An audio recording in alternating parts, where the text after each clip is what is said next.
Hello, everyone. Welcome back to Dream Chasers Ground Zero. Today, I have with us AdaPia Dorico. AdaPia, would you mind sharing your story with us a little bit and telling us about what Ground Zero was like for you and sort of what some of those skills were that helped you come out of that Ground Zero and get to where you are today? Sure. I mean, I've had a few different ground zeros. Like I could say as far back as when I decided when I was 18 years old that I wanted a career in finance, that was its own kind of like mini ground zero because I thought I was going to go do a Bachelor of Arts and be a lawyer. And I did one semester of a Bachelor of Arts and I was like, get me out of here. I can't do this. This is like, I can't do it. So I actually left like school. Like I didn't go back to get a degree for a year. I took a year off, which was definitely not my intention because growing up, I was that like pretty much like A student, really good in school, like, the person that you would typically expect to succeed in the typical way, right? So I finished high school and went straight into college, but I actually didn't. I did that one semester and then I abdicated. I was like, I can't do this. And so I took some time off, and actually in taking that time off is how I got into the financial career, because by taking that time off, I was like just talking to people. I was working as a clerk in the grocery store. I was a waitress. I was just doing things. I had some space, in looking back, I had some space to think. But I also met somebody who was the catalyst to helping me understand this is more interesting to me, which was financial planning and financial services. So I kind of joined. It was one of those. It's called Primerica. I don't know if it's still around, but they do like financial planning, and it's kind of like multi-level marketing, but it served a purpose for me because it woke up in me a deep interest in financial services. And I got my securities courses. So I'm Canadian. So I got my Canadian securities course. I got like a few initial kind of like licenses, did not like the sales model, did not like the go sell life insurance to everybody, kind of a model, but it did ignite and spark for me this interest. And that led me to then see that at my university, they were offering a Bachelor of Business Administration, which I had never even considered. And they had a financial planning component. Like it was structured to be work study, which was also very innovative at the time. And we're talking like over 20 years ago. So doing that, I got my CFP designations, Chartered Financial Planning designations, because they were counting them as courses. Then I started working. That's when I started working in a bank. And I was in a fast track advisor program. Like I'd beat out like 300 people to work in a bank. I was just so excited at the prospect of making money, but not for the sake of making money. But there was something about financial services, the financial industry, investing that really resonated with me. And I did figure out like this is far more interesting to me than a lot of other things. And the last thing I'll say about it is that where I nearly failed math 12, I was getting 90s in the math courses in this program because there was context for me.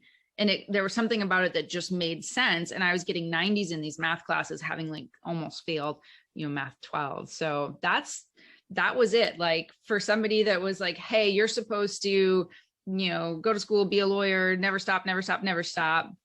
I had to stop.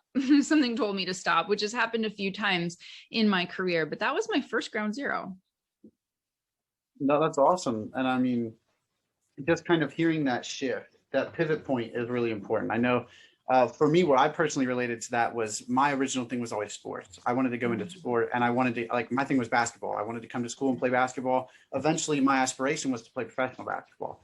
But there was a point where I realized, that wasn't going to happen anymore for me. And I had to pivot, and that sort of for you, that's where you got into school and you were like, this isn't for me. Mm-hmm. It was kind of that, it's at that time where you kind of like taking that step back is beneficial because that's where you can kind of realize, what else is important to you? Where else does your identity lie? What else do you resonate with? Yeah. that you can then find that new direction and find something that something new that you want to pursue and go into. And for you, that was finance. So that's really awesome that you did find that. One of the questions just come to me is, when you made that shift, what was kind of some of the first things that you started paying attention to, where, when you decided that, finance is definitely something I want to pursue, something I want to learn about? Where did you go to find, any information on things that you wanted to learn? I mean, whether that be a mentor, whether that be a book, anything. Yeah, that's a really good question, because it was a long time ago. But I met this person through just like my network that was doing it. And of course, because they're always selling in this sort of system, right? But if I actually go back a step further, the seed was planted in me by my well, it's called keyboarding teacher. So I learned how to type. Like, that was like a class in school. And this was like grade 11. He was like talking to us about mutual funds. This was like the late 90s. And he was talking about how great these things were, how, and this is something that, people might not really know, but before the late 90s, the only way you could invest in stocks was through a stockbroker. Okay. So he was talking about, hey, there's these things called mutual funds that make it more accessible for regular people to invest in the stock market without having to work with a stockbroker. And so that was like news to me. And I'm sure they existed for a little while before he talked about them. But the way he talked about it was like, it's kind of like this new thing. Something about that really piqued my interest. So I would say that set off a, probably conscious at the time, but also a subconscious process to sort of like, it really interested me. And so when you, something comes into your awareness and then all of a sudden you see it everywhere, like it just like the universe kind of presents. That's what that was. Like, I know it, that's what it was. And so, when I met this Primerica person, I was like, oh, mutual funds. Oh, you do mutual funds. And then, they also did life insurance and all the different things. And what was really important for me, because I never dropped my values around education. The reason I even did the whole Primerica thing is because I was getting a certification out of it. I got my Canadian securities course, right? So it wasn't like a total 180. It was still in alignment with what was important to me and what was valuable to me. So, so that allowed me to feel more comfortable getting into it. And because in any case, I thought, why not? I'm working kind of like basic jobs where I actually learned a lot. I mean, I learned so much working at the grocery store. To be honest, it was like a really good place for me to go and learn, a variety of things like organization and different things like that. So that it just allowed me to go that way. So I kept my education going by taking the certifications that went with that. And then, obviously if I'm going to continue college, university, because I was always going to, that was my intention. So as I'm going through the program booklet for like, okay, what are you going to do? You can't not go back to school. Then I came across the BBA. And lo and behold, it has this like program that's directly specifically geared towards finance in financial planning. So that's how those things kind of worked together. I can't think of it wasn't a book. I sort of did a parallel educational path without having to be in school. That's cool. I mean, that's honestly something, new to me. I honestly haven't seen something like that. Maybe that's just because I feel like my educational path so far has just been pretty much what you'd say traditional. Public school, straight into college, and I haven't really done anything out of the ordinary since then, right, aside from what I'm doing, but still, pretty much the basic, path. Yeah. But it's cool that, you found your way through that anyway, because really you hit a point where, you didn't know where your path was leading, but you knew what your interest was and you just followed that. And then in doing that, the answer kind of just appeared before you. And I really liked what you said as well, that you didn't sacrifice any of your values in doing that, which I also feel is a really important thing, because I feel like a lot of people nowadays do a lot of things they don't want to, or at least partially don't agree with, Mhm. because they feel that it aligns with something that they want. Right. But is it worth it in that sense? Yeah. Like, to me, I'd much rather pursue something that, say, maybe looks less noble, but completely aligns with what I want to do, what I want to Mm. accomplish, and, the people around me.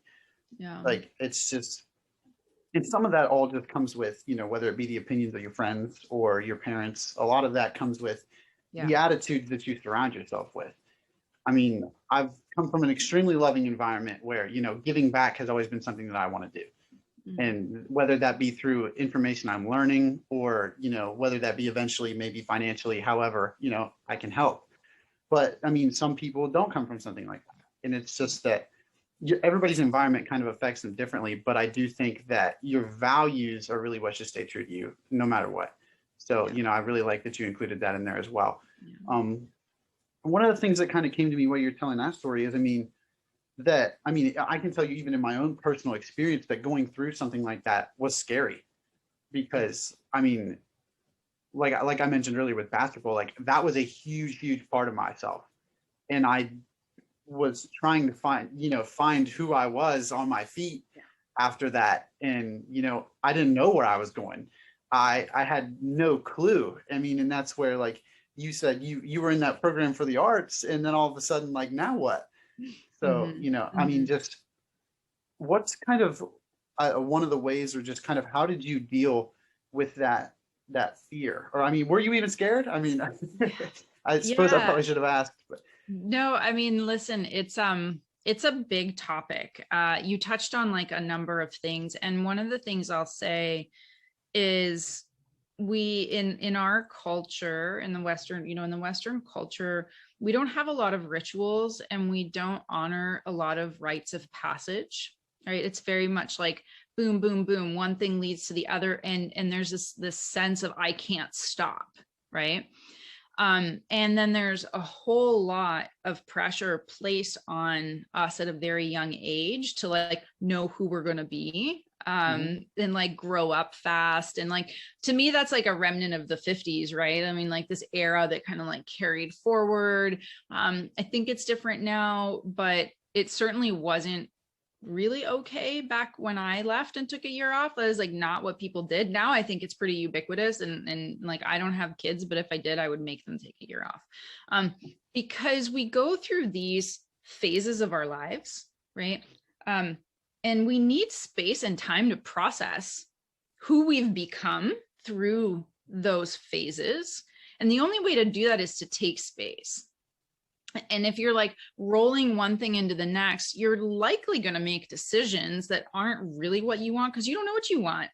You like, I'm 42 almost, and I know who I am today, right? But that doesn't mean I'm not going to be different even in 5 years from now. Of course, I'm going to be different and I'm going to want different things. And so it's a process of continuously getting to know ourselves, and a process of these rites of passage. Like, you end high school and you have like prom and you have like that summer off kind of a thing. Like you need that. Like you need to sit back and think, rather than what do I want to be or what do I want to do, like what are my values, what's important to me, maybe what do I want to learn, what skills do I want to learn, and what gives me the most lateral movement to do that. And that's not how I was thinking back then. Like I went straight into it, and then it was probably a form of like my first burnout, to be honest, right? Because it was just like, I can't do this.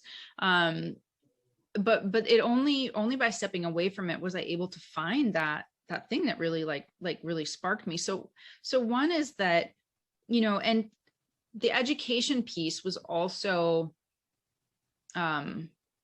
like a should, in a way, and not that it shouldn't be a should, but definitely pressure from my parents, like, you have to go back to school. Like there's no way they were going to not let me go to school. And I wanted to as well, right? But the whole thing is like, we need to take time, we need to take space, we need to like have a moment with ourselves to just say like, what is it really? And maybe it's a reframe, maybe it's not one singular career, because that's also out the window. I've had like 5 careers in my life, and I've been like, working for just over 20 years. I've had like multiple different careers. I'm an entrepreneur, so many different things, and they all wrap up and make me more complete and more capable of doing just about anything. I can do anything I want, maybe except for like, something that requires like an 8-year like PhD, right? Like I can't be a brain surgeon. There's a whole bunch of other things that if I wanted to and I applied myself, I know I have the skills and the willingness and the ability and the curiosity and the openness to go and do that, and the humility to say, okay, I'll start from the bottom and learn. I'm not scared of that. But there's definitely fear around, oh my God, what am I going to do? Because of the pressure, not because you're actually scared. You can do anything you want. You're not actually scared. You're just kind of like afraid of the expectations that have been placed on you, and afraid of disappointing people. And like there's very real things about like maybe you can't get into a certain program. Like there's certain things that are structured to kind of create a FOMO of sorts. But if you can step away from that fear and you can step away and see those things for what they are, you can navigate them, and you can say, okay, I get it. You exist. The structures exist. I'll work within the structure, but I'm going to work with it my way and what honors me, my values, my interests, and my growth. Right? Career's about you. It's what do you want? Not what does an employer want. They need you. Right.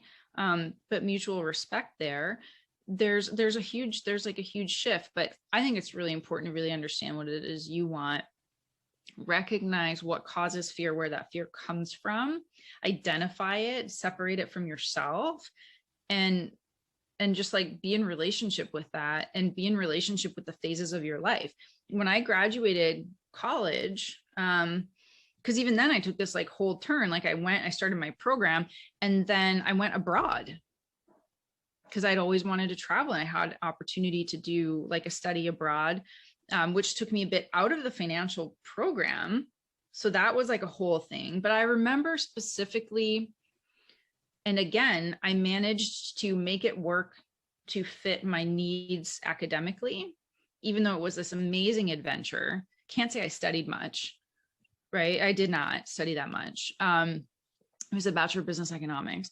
I did more dancing than I did like studying. I swear to God, I was in Holland. It was so much fun. Most enriching experience of my life.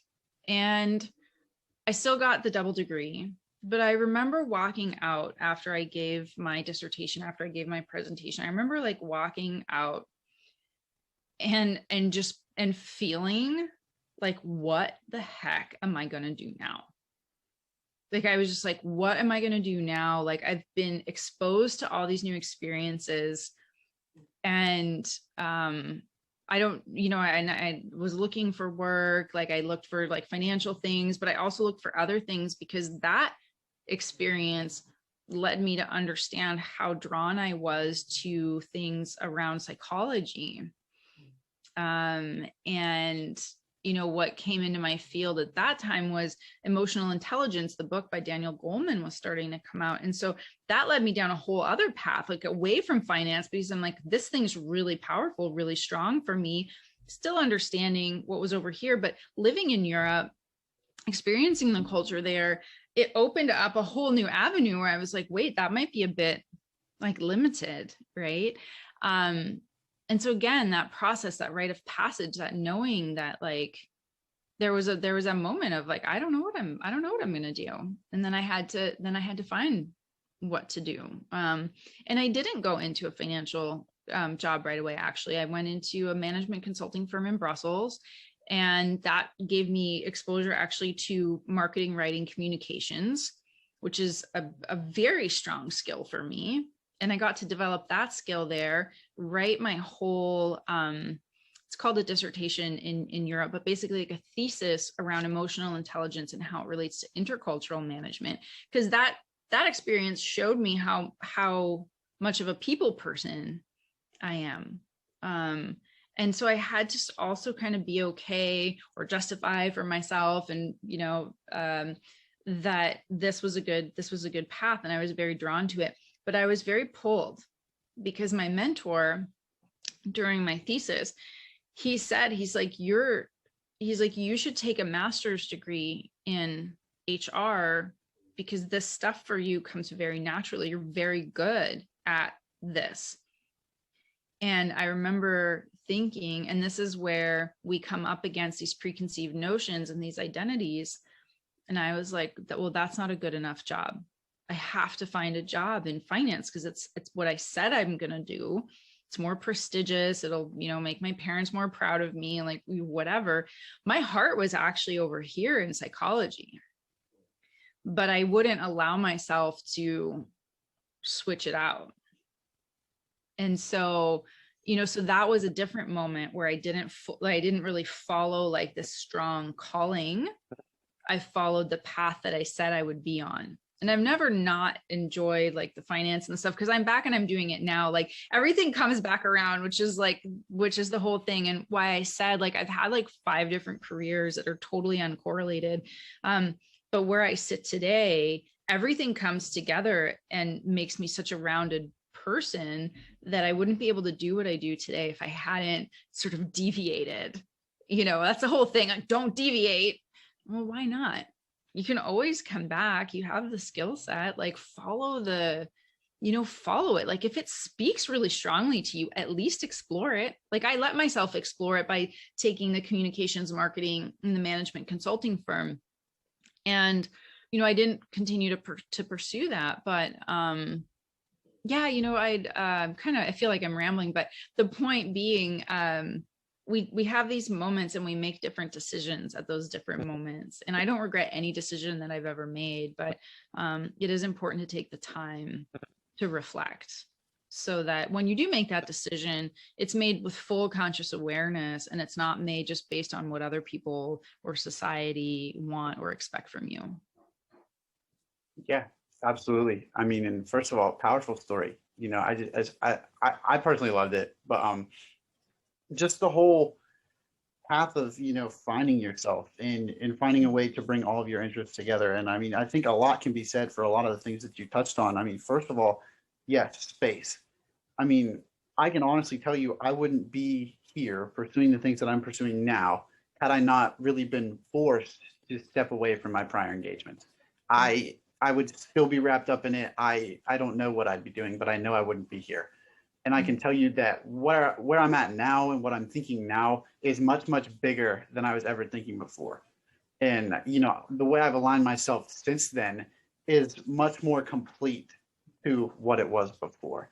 And really, it's like, I feel like what I was going through is I was so attached to that, I felt like that's who I was, that I couldn't let go of that, just because that was how I identified myself. But in doing that, that's how I found myself. That's how I found all the other values that I connected with, everything else that I wanted to pursue, everything else that I wanted to build on. I mean, and then the whole don't deviate thing. Like, I've found a way to incorporate everything that I've experienced into what I'm doing. Yeah. It's confusing to me how there's so many mantras out there that make no sense whatsoever, but everyone uses them. Like, I honestly, I'm blanking right now, but there's so many of them that I have just been absolutely debunked for me as of recently. But I mean, that being one of them, that, like you have to stick to one thing. I mean, and while it's good to learn and become an expert in, one thing and use that as your specialty, that doesn't mean you can't experience other things. And that doesn't mean that you can't bring in other experiences. Like, really, it takes those other experiences to make you even better at what you're doing. Mm-hmm. Had it not been for the experiences that I've had so far, I wouldn't be able to relate to as many people, or I wouldn't be able to tell this story about, finding yourself again, or relate to really this conversation right now, because I wouldn't have had an experience like that. Yeah. So just, something like that is, it's weird how everything falls into place. But, I totally agree with the don't, the whole don't deviate. Well, the thing is, it's not don't deviate, it's deviate. Yeah. Like it's okay to deviate, because you will use that in the rest of your life somehow, some way, and it will all come together. I mean, and some of it is, don't worry so much about how it's going to come together, but just know that, like, that's the decision you made, and you can't go back and change it now. Yeah. But that's going to shape who you are and where you go for the rest of your life. And Yeah. that's okay. Use it, like no matter what, that was an experience of yours. And, whether it be just you that took that decision or you and someone else, that's something that's going to change both your lives. And it's Mhm. something that, you're absolutely going to use. So deviate. In my personal experience, deviate. Try new things. Now, obviously within reason, but try new things and, experience those things so that, you can shape more of an understanding on more than just what you're doing. Learn more about people, learn more about finance, learn more about investing, learn more about, whatever it is you're interested in, learn it. Go right ahead. You're never going to regret it because it's something that you're interested in. So, whatever it is, pursue it. Yeah. Yeah. I agree. Yeah, I agree. I mean, there's so much more to life than the one linear path, right? And I think you said it, and to me, the purpose of life, people are always like, what's my purpose? It isn't something you do, it's who you are. And you can't find that if you're abiding by somebody else's version of your predetermined path, right? That probably internalized to some degree, right? I'm saying you as in me, everybody potentially. Mm-hmm. So the only thing that we're doing is understanding who we are, right? It's like, who am I? And we do that by exploring, what do I like? What's interesting to me? How long do I want to do this for? I'm going to do it as long as it serves me in some way, right? Like even this idea of like, you have to like anything that's like you have to like stay in a job, like that whole thing. That's all completely also been debunked in the last few years. Like that doesn't exist anymore. Employer-employee relationships that were very much like a power play, those are out the window, and if somebody's still acting like that, I would run the other way, like double time. But the whole thing is, how could you possibly know yourself if you're not exploring? And if you want to do it strategically, because I feel like I'm very strategic in what I do, so I'm always like in my mind, I'm always making sure that what I do, unless I've determined that it's simply like total pleasure and I'm just doing it because I'm interested, there's totally uncorrelated to the rest of my life, that's fine. Otherwise, it's very strategic for me. It's like, how does this help me, but how does this help me overall in what I'm doing? So if I'm going to go study something, how is this going to help me with what I'm seeking in my life overall? Not just like the most random stuff. Like to me, it has to still all make sense because I'm still on a path, and it all wants to shape the path. So it's not like, calling squirrel and going in every different direction. Although maybe for some people that is the thing. And from the outside, somebody might have thought that was me. Like, what is she doing? But to your point, like it all comes around. Like I'm like a very successful living example of like all those pieces built me up, and it just makes me more capable. And I really think like, because this is let's say like a younger audience, like you guys have so much to shape in this world from a more empowered perspective. My path has been one very much of breaking out, like jailbreaking all of these like path things, right? Like you watch old movies and you're like, man, how is society like that? Or like old like period pieces that don't even have to go that far back, like from the 70s, and you see how like women were treated and how like all like people were treated in jobs and all this, and you just think like, how was that ever society?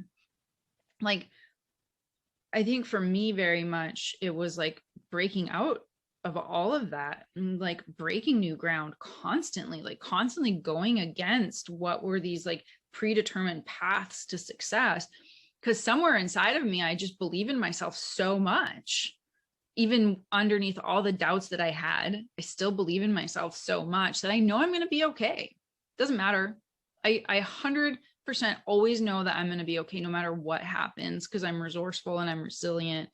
And that's what I hope everybody can feel and understand about themselves. Like there is no wrong path. The only wrong path is believing that there's only one path.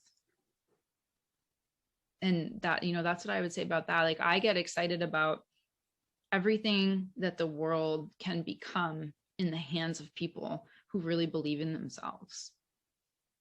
Yeah, absolutely. I know I personally resonated with a lot there. I mean, I really like the linear path piece, because one of the things that I've kind of, I mean, really that I've had issues with and that I've seen others with issues with recently is, comparing yourself to someone else in terms of their success versus yours. Well, don't compare someone else's chapter 10 to your chapter 1. That's one of the biggest things, is you're getting started, and that's okay.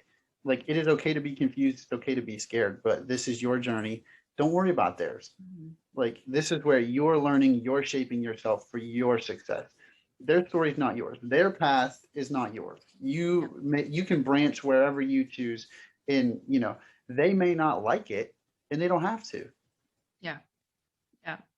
And another thing that I think is like really important is, if you choose a path that is like a traditional or linear path, it doesn't mean it's a wrong path, right? Because there might be people that are like, oh, but I really want to be a management consultant. I don't know, something like that, right? There are rules for that you can't necessarily like not go by certain rules, or like, let's say you want to go into the army, like there's things like that. That doesn't mean it's not wrong. I think the really important thing is like doing it by choice.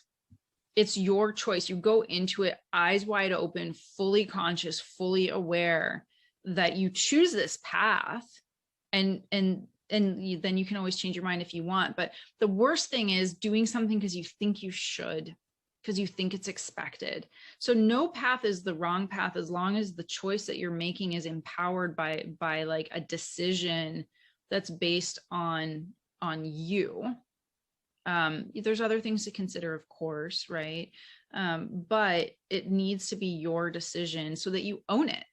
Because the worst thing is then having resentment against, call it your parents, call it society, call it like whatever, and then you're resentful, but really it's still your choice. So you got to own the choice. As long as like that's a choice you make and you own it, that's also very much part of this path and this journey of knowing yourself, right? And so I think it's really important to say, like, just own your choices. There's nothing wrong with going a linear path. There's nothing wrong, for example, with like wanting wealth, wanting money. There's nothing wrong with that, because there's a lot of like flack given to like wealth and money, and there's a lot of guilt consciousness, and there's a lot of things that go with it, and a lot of bad examples that people can point to. There's nothing inherently wrong with that if you know what it's for, if you know why you're doing it, and if you're doing it with your intentions front and center. So that's something that I think is really important, because that's one thing I learned, and I would call it a mistake, or just a lack of awareness on my part, was that at one point I decided that, I had done it all wrong, that I shouldn't have like been in a career at all. And like actually went through a really profound spiritual awakening. And like I left my career. Like, if you think I started when I was 18, in the bank doing all this stuff. And at age 38, I was the COO of a fintech firm, like pinnacle career position. And I left because I had this like awakening, and this like, it was like a mix of like burnout, which led to an awakening. And I thought, I judged myself.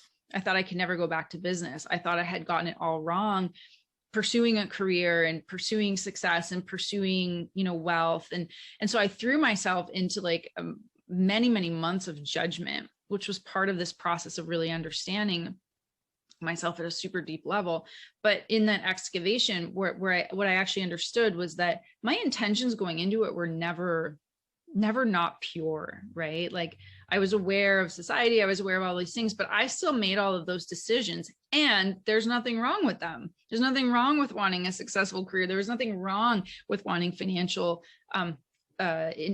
foundation. So to me, financial stability is a core value. I do not operate in scarcity.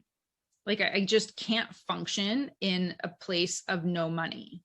Like, my creativity dries up, like all this stuff happened. I'm super aware of this. So, but I had to go through that process of not judging myself so harshly for what I thought was wrong, because now I'm in an even better place. I have everything that my 18-year-old self thought she wanted. It doesn't look like what she thought it was. Like, I don't like wear suits and carry a briefcase and like work on Wall Street. But if I look at everything, I have it all. Like, I hit those things.